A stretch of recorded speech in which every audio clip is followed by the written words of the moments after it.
Press பண்ணிக்கோங்க. Control press பண்ணிங்கன்னா இப்போ வந்து நியூன்னு சொல்லி ஒரு ஃபைல் வரும். அதில் வந்து உங்களுக்கு வந்து என்ன நேம் வேணுமோ அதை வந்து போட்டுக்கோங்க. சரிங்களா? நம்ம வந்து யூஸ்வலாக பாஸ்வேர்ட் சைஸ் போட்டு என்ன சைஸ் கொடுப்போம் அப்படின்னா இன்ச்சஸில் வந்து பார்த்தீங்கன்னா 1.5 into 2 தான் கொடுப்போம். சரிங்களா? இன்ச்சஸில் 1.5 into 2 கொடுப்போம். ரெசல்யூஷன் வந்து 300 வச்சுக்கோங்க. ஃபஸ்ட்டு நீங்கள் வந்து ஓகே பண்ணிக்கோங்க. ஓகே பண்ணிட்டீங்கன்னா இப்படி நியூ ஃபைல் வந்து உங்களுக்கு ஓப்பன் ஆயிரும்.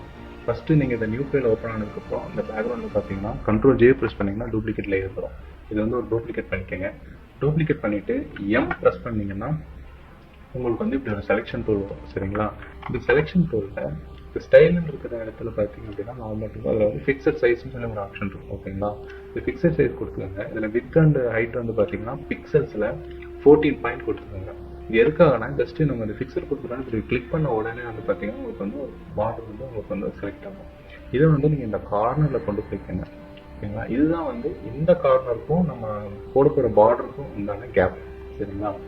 அந்த ஈவனாக இருக்கணுங்கிற